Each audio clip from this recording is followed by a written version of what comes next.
What would you do if I sang out of tune?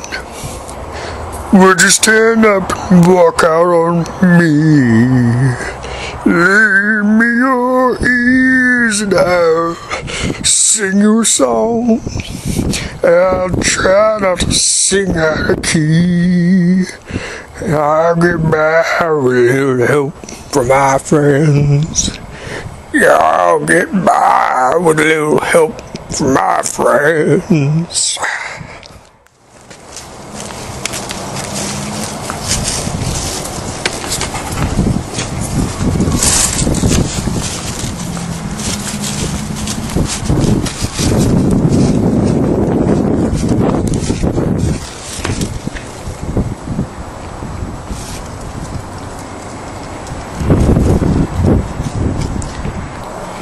I've been waiting for you. Where's Claymore Cutlass? He just left for Chattanooga. He fell for it. Bargain Reviews is dead. He was convinced you weren't real, but I knew better. How did you figure it out? You appeared in the montage, Mr. Pritchett. Darns! Forgot about that. So it wasn't bustin' after all. It's just another pawn in the game, just like me. You play a good game, boy, but the game is finished. Now you die. Boy, you sound like that tall man from Phantasm. Phantasm was a kind of a cult classic sci-fi horror film released in 1979, produced in 1977 actually. The story revolves around two boys, young adults, Jodie the older and Mike the younger, about 13, played by Jodie Foster. Their parents had been killed years earlier in a car crash, and so Jodie is left to the task of raising Mike as his own. The action opens at a funeral scene. One of Jodie's friends had been killed. Mike is kind of following in the distance with binoculars and sort of spying in on this funeral. Total creeper, following Jodie just to keep an eye on him and prove to himself that he's still alive. You know, I guess you can't blame the kid. The mortician, also known as the Tallman, throughout the film, I don't believe his name, if he has one, is ever referenced. They always just call him the Tallman.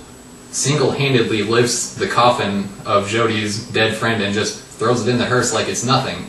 And this reasonably freaks Mike out. There's a sort of hypnotized guard type character who tries to get Mike, and Mike is also subsequently followed by a floating orb with spiky things coming out of it, which sounds kind of goofy, but if you watch, it's very nightmarish. That's one of the themes that I picked up in this movie, was that despite the goofiness of what was going on, it still had the sort of legitimate horror feeling that a nightmare would have. Mike ducks out of the way of the spiky orb, and it stabs the guard person, and it's actually one of the goriest scenes in the movie, supposedly controversial for the time.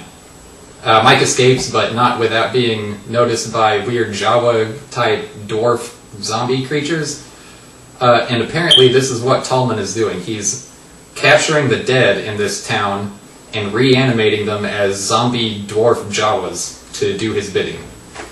That's pretty much the essence of evil as I can really conceive of it. I mean, you've got this creepy Tallman who's building dwarfs for what purpose, I don't know, but it can only be, you know, global enslavement. What else could it be? Mike and Jodie and their friend Reggie, the ice cream man, infiltrate the mortician's funeral home, and they stumble into a, you know, sort of otherworldly white room full of sort of vats, which presumably contain these Jawas. Mike inadvertently discovers that there's a portal to either hell or another planet or something, where the dwarfs are sort of lining up and trailing off into this creepy red flaming looking horizon. Actually is reminiscent of scenes from Final Fantasy VII if you look at Genova's reunion creeps jumping off a cliff. They manage to pull Mike out of the portal and escape.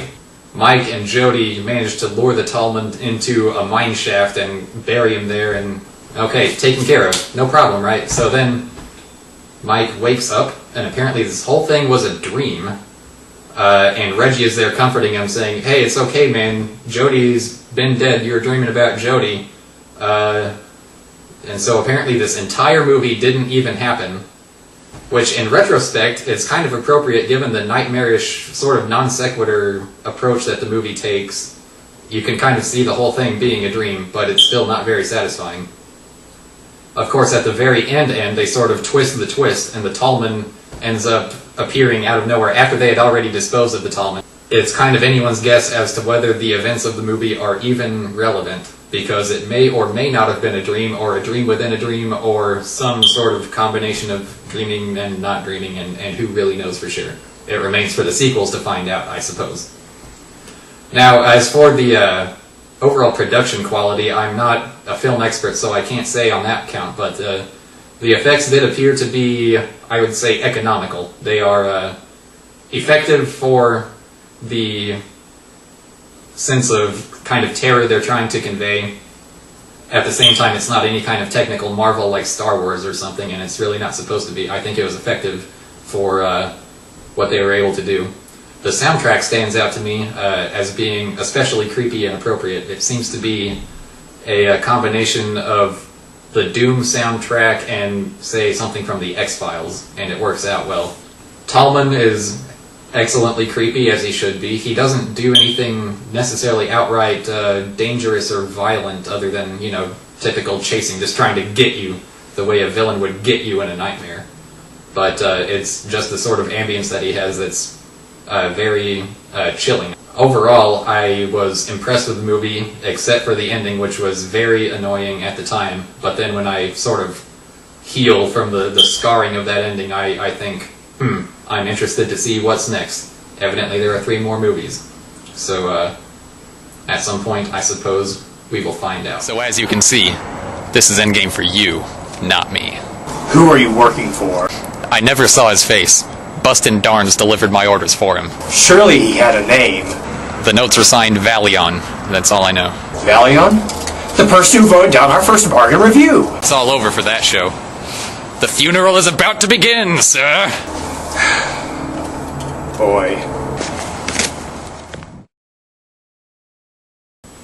If You Were a Loved One has been reanimated and turned into a short thing with the, you know, some kind of brown robe that covers up your face, and you now have a lion voice, call the law offices of James Sokolov. These incidents have been traced to acts of the Tallman. If you know anything about the Tallman, or if you believe you are a victim or a loved one is a victim of his exploits, call this number below.